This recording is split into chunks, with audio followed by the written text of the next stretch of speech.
Now I lay me down to sleep. I pray the Lord my soul to keep. May angels watch me through the night and wake me with the morning light. The words are very familiar to me, and maybe they are to you as well. My parents taught me at a very young age this bedtime prayer, and it's still something that I use to this day.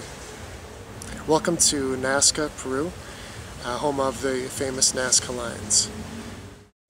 Earlier today, Stephanie and I boarded a small 4-person airplane and headed up into the air above the Nazca Lines to look at some of the wonders, some of these things that were created so many years ago. Scientists believe it took nearly 800 years to create all of the lines, shapes, and figures found on the desert floor just outside of Nazca. The earliest dates have them beginning to be created around 200 BC, and obviously extending several hundreds of years, generations later. They created these large symbols on the ground that couldn't really be seen from the ground, only from above. So in a sense, they were making them to pay homage to their God. We do know the people here had never heard the good news of Jesus, this life-transforming good news. They had never heard the stories, the parables, the ways that Jesus healed people, the way he taught, and the way he ultimately gave his life for us, for them, for all of us. As I think back over all the generations that have come and gone in the last 2,000 years since Christ walked the earth, you think about all of the tradition, all of the faith, all of the personal stories that have been shared, like the prayer I shared in the beginning, something that's been passed on to me by my parents, by my grandparents, and was passed on to them by their parents and grandparents. How many things do we have today because the very first Christians, the people that knew Jesus or heard about Jesus and believed, things they have taken with them and passed on to us? How many things have we been able to share over the last 2,000 years as followers of Christ? Well, the sacrifice of these early Christians was often great.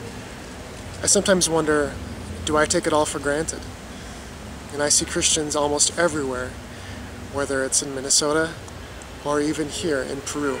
People are walking around with cross necklaces almost everywhere you go. So how are you living your life to grow closer to Jesus? Are you sharing the good news? Are you sharing your experiences, your relationship with Christ?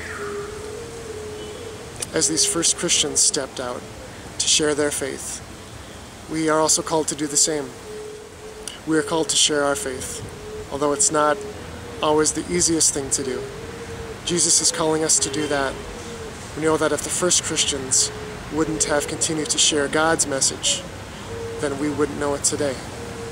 We are called to share our experiences, our life, our meaning, the way we know Christ with others. So I challenge you today to share your faith, to share the Christian faith, because Jesus is calling us to do that. Because if we keep it to ourselves, we are not sharing the good news. And the news is so good that it needs to be shared with people. I know we all share it in different ways, but it's important that we do share it. Let people know that we are Christian, and tell them why. Tell them how Jesus has changed our life, and how important Christ is in each of our lives.